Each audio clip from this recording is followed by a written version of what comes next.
Hola, ¿qué tal? ¿Cómo andan, hermanos? Que Dios les bendiga. ¿Cómo andan en este tiempo? Espero que el Señor esté obrando en sus vidas. Y bueno, y estamos aprendiendo juntos, ¿no? Sí, como lo hacemos a través de la palabra de Dios. Siempre hay algo para aprender, siempre el Señor tiene algo para hablarnos. Y bueno, en este tiempo estamos viendo el libro de Esdras. Sí, ya estamos en el capítulo 4. Ya pasamos por Esther, por Nehemías, ya estamos en Esdras. Y bueno, y acomodándonos en Esdras, ¿no? Que tiene que hablar mucho sobre la restauración, ¿no? del templo. Bien digo, ¿no? Hemos visto capítulos anteriores que vino con Zorobabel unas 50.000 personas, hicieron sus casas, tardaron un tiempito. Bueno, pero que lo primero habían que armado en el capítulo 3, y que es la parte fundamental, ellos habían armado su altar. Sí, era lo principal y lo habían puesto en el lugar donde iba antes, así que es como un recordatorio, ¿no? Como una introducción a lo que vamos a ver, que tampoco nos va a llamar la atención, ¿sí? Porque esto es un poco lo que también pasó cuando vimos Nehemías y el muro, ¿no? Así que bueno, pudimos ver cómo cada cosa Dios las iba poniendo en su lugar, ¿no? Armaron el altar, después empezaron a poner cada piedra para empezar a levantar el templo, ¿sí? Y bueno, y cada vez que uno quiere hacer algo para el Señor, o Dios nos envía, ¿no? Para hacer cosas para Él, siempre aparece alguien o algo, ¿no? Y uno sabe, más que nada, más que algo puede ser la situación, pero es alguien, ¿no? El enemigo siempre va a estar ahí siempre presente, ¿no? Y eso tiene que ver con el capítulo 4, ¿no? Cuando Zorobabel empieza ya a levantar lo que tenía que ser el templo, ¿sí? Junto ahí con Esdras y con toda la gente que había ido y todo lo demás.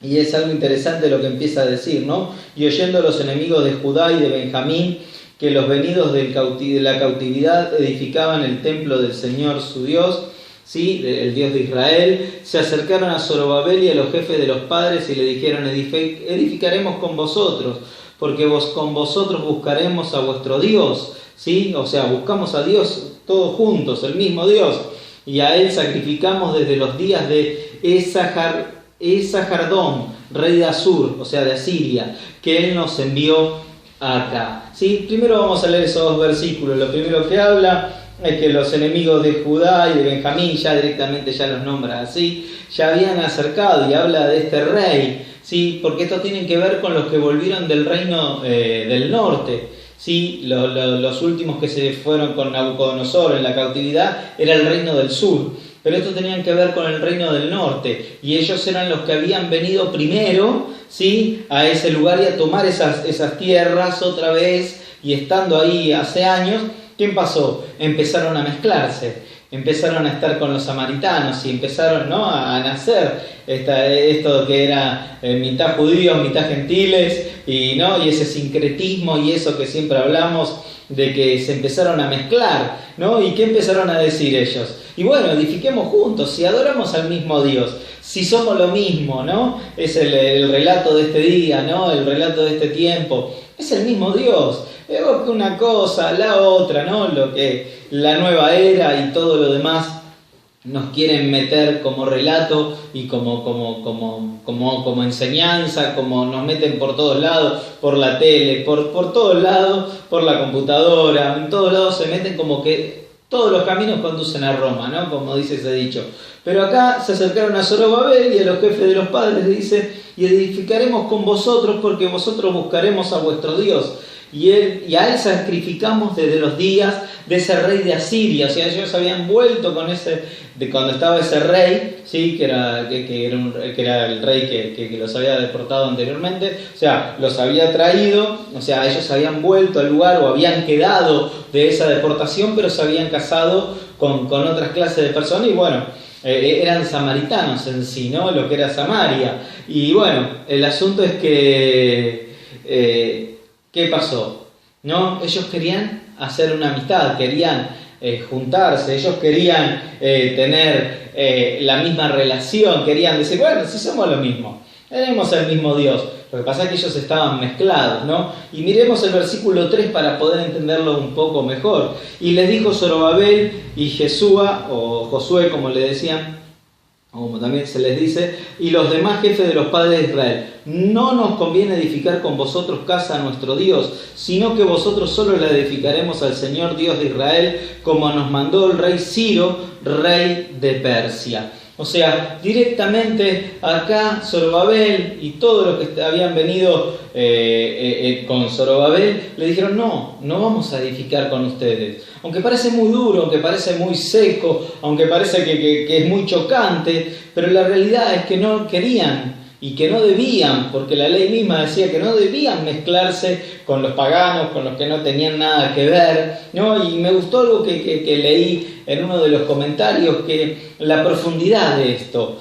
Ustedes imagínense, había judíos mezclados, ¿sí?, con otra gente, y había estos judíos puros, que eran los que habían venido con Zorobabel. Miren si se hubiesen juntado y hubiesen hecho el templo del Señor, ¿no?, todos mezclados. ¿Qué se hubiese perdido? La pureza, lo que era la raíz del pueblo de Israel, lo que los identificaba, que eran un pueblo puro, que eran de Dios, que eran todos juntos. Por eso, ¿cuál era el plan de Satanás? Por eso me gustó este comentario. No era solamente construir el templo entre los dos. Digamos, total, más o menos vos crees en lo mismo, yo creo un poquito en lo tuyo, qué sé yo, bueno, edifiquemos, y total es el templo, lo podemos hacer y adoramos al mismo Dios. No, Satanás ya tenía un plan, quería destruir ya esa raza. ¿Y quién iban a ser después de varias genealogías o de varios años? El Mesías, ¿no? Entonces lo que Satanás quería no era ver este tiempo presente solamente, ¿no? Por eso me gustó mucho ese comentario, sino que tenía que ver con que quería destruir los planes de Dios, ¿no? Y así hace el enemigo. A veces el enemigo viene, como siempre hablamos, con medias mentiras, como hizo con Adán y Eva, como lo está haciendo acá con Zorobabel, como lo hemos visto con Nehemías. O sea, siempre el enemigo viene con gente que dice ser una cosa y después termina siendo otra, ¿no? Por eso después, cuando sigamos leyendo y vamos a ver a ver cómo reaccionan, ¿sí? Porque reaccionan de una manera, me parece que tomándolo no muy bien, ¿sí? Pero sí el pueblo de Israel, o Zorobabel y todo ese pueblo del sur, estaban tomando sus buenas decisiones, estaban tomándolo como Dios decía que había que hacer las cosas, ¿no? Y cuando uno hace las cosas como Dios pide que uno las haga, aparece la oposición, aparece esto, ¿no? Aparece lo que parecía en Nehemías, que se hacían los buenitos, que todo era lindo, que le vamos a ayudar, ¿no? Y acá lo mismo, ¿no? Como que, sí, cómo no, tenemos el mismo Dios, tenemos lo mismo. Sin embargo, no iba a ser así, no era de esa manera, porque ¿qué va a pasar? Miren lo que dice el versículo 4. Pero el pueblo de la tierra debilitaba las manos del pueblo de Judá y los aterraba para que dejasen de edificar. Y contrataron consejeros del rey en su contra para frustrar sus propósitos todos los días de Ciro, rey de Persia, y hasta el reinado de Darío, rey de Persia, ¿no? Tremendo. ¿Qué pasó? Enseguida se les dieron vuelta. Como les dijo Zorobabel que no, directamente los atacaron. Y ahora vamos a leer muy fuerte. Por eso el título de este capítulo le podríamos poner Los impostores, o el impostor, o impostor, ¿no? Porque la verdad se acercaron de una manera como diciendo: bueno, ustedes pueden, lo van a hacer, o sea, juntos podemos hacerlo. Pero cuando alguien le mostró que estaba mal, cuando alguien, acá Zorobabel le dijo: no queremos que sean parte, se les dieron vuelta enseguida. Nehemías lo mismo, pedían la cabeza de Nehemías. Y acá va a pasar más o menos lo mismo, ¿no? Porque realmente el enemigo no venía disfrazado como amigo, pero al Zorobabel, al estar en el Espíritu, estar en las cosas de Dios y en saber la palabra de Dios, sabía que había cosas que no había que hacer. Sin embargo, ellos se querían juntar y Zorobabel le dijo: no, mirá, no es lo que Dios quiere. Como no lo quiere, yo lo rechazo. Y lo dijo, y por ahí lo dijo de una manera tajante, pareciera en el pasaje, pero ellos empezaron a mostrar lo que eran.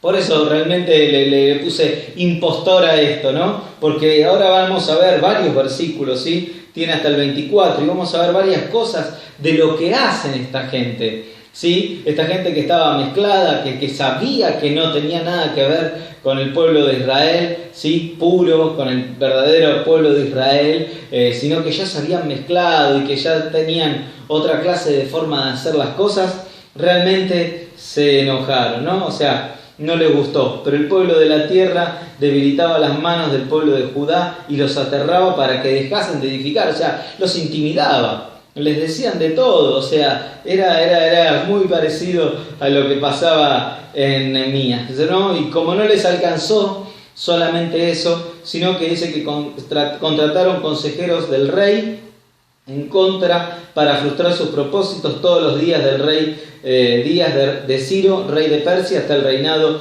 del rey de Darío, rey de Persia, ¿no? Y acá tenemos, no les leí lo que significa impostor. Un impostor es quien engaña o miente presentando algo falso como verdadero. Por lo general el concepto se utiliza para nombrar al individuo que se hace pasar por alguien que en realidad no es, ¿no? Perfecta la definición. Entra justito acá en lo que era ese pueblo de Samaria que quería hacerse pasar por alguien que verdaderamente no lo era, ¿no? Y así como pasa en el pueblo de Israel, nos pasa en la vida, ¿no? Gente que se acerca, gente que dice, el enemigo mismo nos habla y pone personas, ¿no? Que parecen una cosa y no lo son, ¿no? Entonces, bueno, uno tiene que estar en Dios, tiene que estar en el Espíritu, tiene que discernir las cosas que Dios dice, tiene que estar en la palabra de Dios, qué es lo que Dios quiere y qué es lo que Dios no quiere, ¿no? Entonces, bueno, el enemigo es muy astuto, el enemigo es muy ávido en esas cosas de tratar de confundir y de tratar de frenar los planes de Dios, ¿no? A veces pone esas personas ahí para frenarnos, para impedirnos, para no crecer, para poner una barrera y parecen que vienen con buenas intenciones, ¿no? Y lo único que quieren hacer es atrasar la obra de Dios en la vida de cada uno, ¿no? Entonces, bueno, estar atento, eso puede pasar en todos los ámbitos y siempre pasa, o por lo menos se da que el enemigo siempre quiere parar la obra de la iglesia. Entonces, bueno, uno tiene que estar atento, ¿no? A escuchar la voz de Dios y hacer lo que Dios nos pide que hagamos y vivir en esa vida de santidad. Al versículo 6, y en el reinado de Jerjes, al principio de su reinado, escribieron carta de acusación contra los habitantes de Judá y de Jerusalén. Miren, empezaron a escribir cartas al rey que los había enviado para poder empezar a levantar el templo. Y asimismo, en los días de Artajerjes escribieron Bislán, Mitrídates, Tabel y los demás de sus compañeros, y Artajerjes, rey de Persia. La escritura y el lenguaje de la carta estaba en arameo y traducía al persa.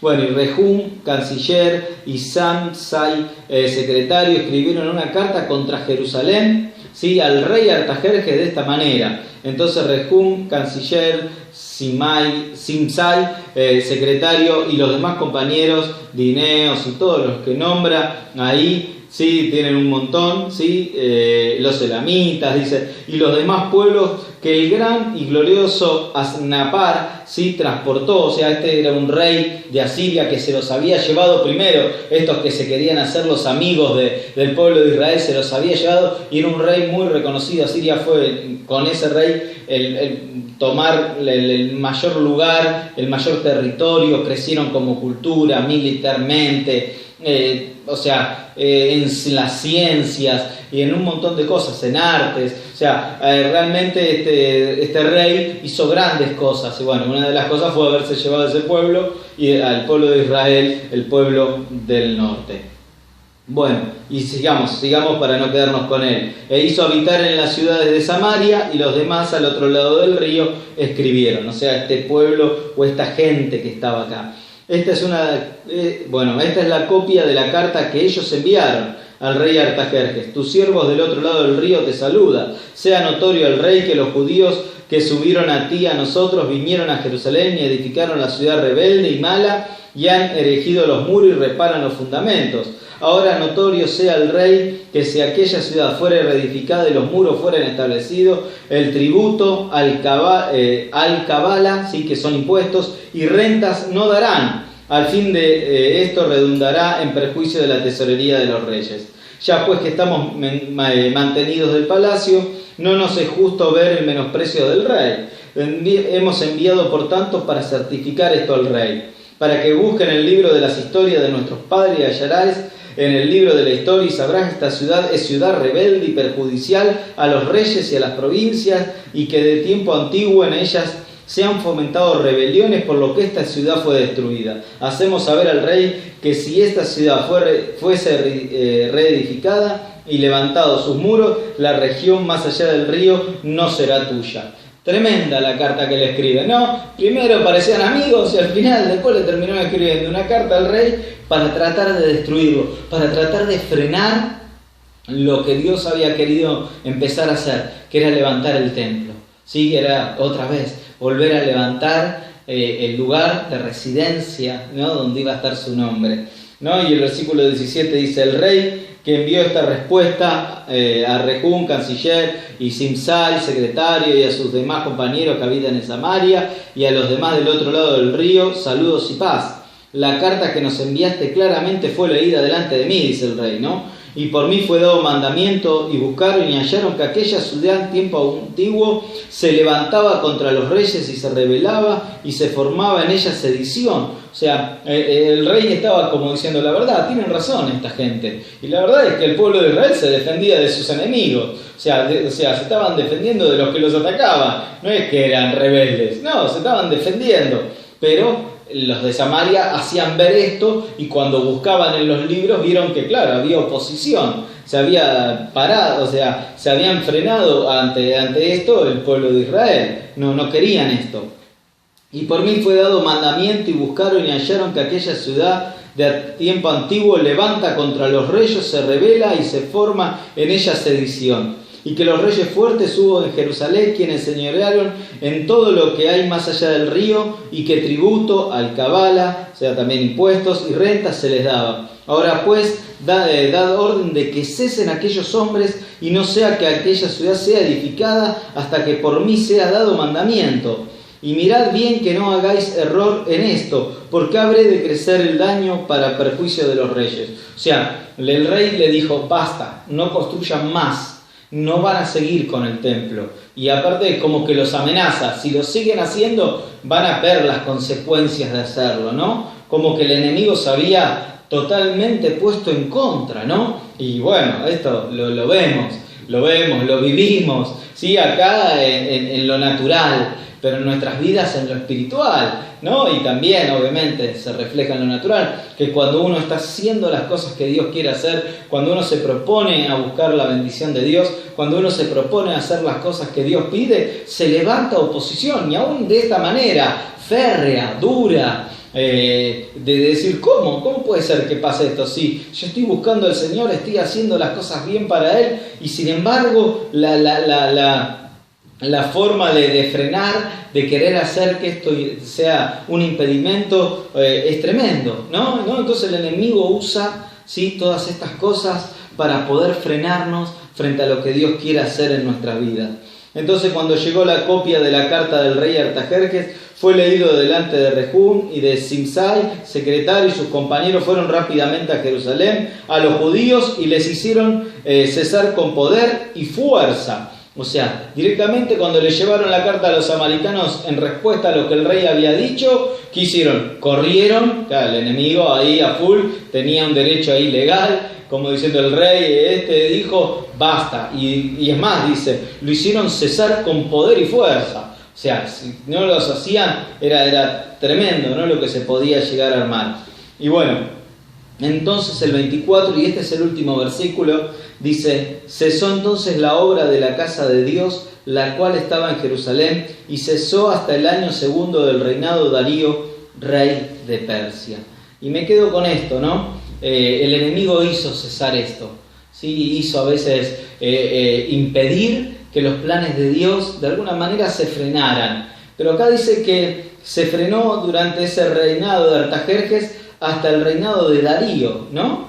Y cesó en el año segundo del reinado de Darío, rey de Persia, ¿no? Y supuestamente la cronología o el tiempo en que el templo tendría que haber estado parado sería 1 año y medio. Y la realidad es que estuvo parado 15 años. Así que más allá de que el enemigo logró frenar la obra, después hubo cosas en las personas que también hicieron que no siguieran adelante, ¿no? Y después esto lo vamos a ver seguramente en el capítulo 5, porque tenemos a Zacarías y a Ageo como grandes profetas levantando al pueblo, ¿sí? Y hablándoles claramente, y por qué se habían tardado tanto tiempo, ¿no? Porque de 1 año y medio a 15 años hay mucho tiempo y hay mucho recorrido, ¿no? Pero a veces el enemigo usa no solo la situación para frenar algo, sino que a veces esa situación nos afecta por demás. Esa situación nos daña por demás. Esa situación hace que nos paremos por demás, ¿no? Entonces uno tiene que ver que Dios quiere que sigamos, ¿no? Y vamos a ver en el capítulo 5 cómo sigue la cosa. Pero seguramente Dios quiere que siga la obra. Seguramente Dios quiere que siga lo que estás haciendo en Él para adelante. Pero sin embargo el enemigo pone trabas, pone luchas y bueno, y a veces se quiere frenar. Esto lo habíamos visto con Nehemías, lo habíamos visto con un montón. Y cómo realmente son impostores esta gente. Esta gente era supuestamente amiga, supuestamente iban a armar juntos algo, supuestamente eran personas que iban a levantar el templo, sin embargo, se mostraron después tal cual son, ¿no? Y cómo el Señor nos muestra acá, ¿no? De cuidarnos de esos impostores, ¿no? Impostores espirituales, ¿no? Sabemos que la lucha no es contra carne ni sangre, ¿no? Sino contra principados y potestades, ¿no? Contra lo espiritual, ¿no? Pero hay impostores, ¿no? Que se hacen pasar, ¿no? Lobos o ovejas se hacen pasar, ¿no? De lobos se hacen pasar por ovejas, ¿no? Y realmente se hacen frenar a veces la obra de Dios. Y ahí está donde el Señor nos da discernimiento, donde el Espíritu Santo nos da los dones para poder entender, para poder ver, ¿sí? Pero sin embargo acá en Esdras capítulo 4 vimos que la obra fue frenada. El enemigo muchas veces va a hacer frenar, va a hacer impedir que las cosas sigan adelante.